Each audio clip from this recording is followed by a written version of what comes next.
Good day, Dr. Hazim, and any one of you who watched this video. My name is Wen Kang, and my metric number is 192574. And this video is recorded for subject AGR 4507 Plantation Crop Production Oil Palm. And the title that I will be present is Sustainable Oil Palm Production in Malaysia.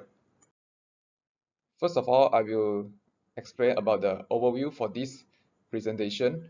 First is introduction, followed by challenges of RSPO certification, MSPO certification, and general principles for independent smallholder and the latest situation. And the last is references.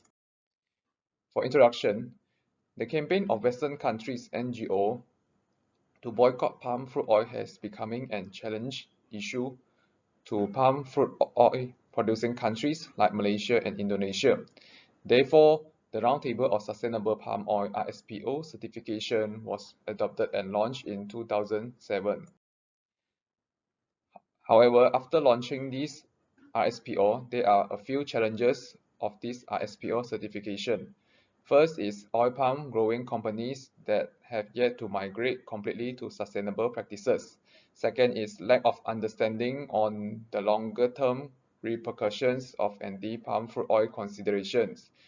And number three is the incongruence between the demands and expectation of the supply chain players, including NGOs and producers, and complexity of the palm fruit oil supply chain. However, the biggest challenges is the cost of certification for this RSPO certification.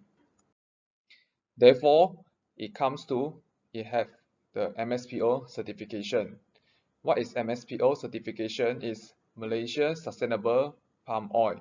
It is the national certification scheme developed by the Malaysia government with collaboration of the oil palm industry stakeholders as an alternative scheme to RSPO.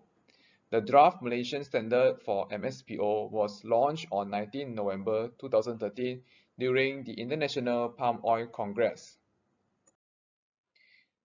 The implementation of MSPO standard was started on the 1st January of 2015.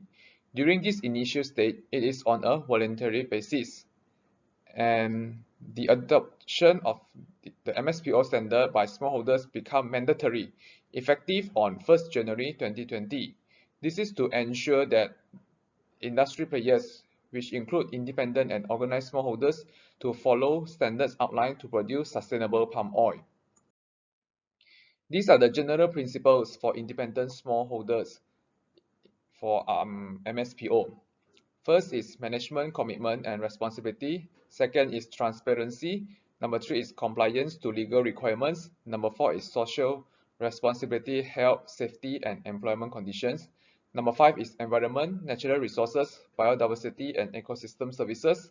Number six is best practices. Number seven is development of new planting.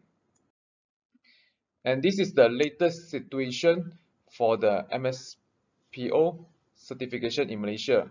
According to the latest official data from Malaysia Palm Oil Board (MPOB), there are three categories for the oil palm planters.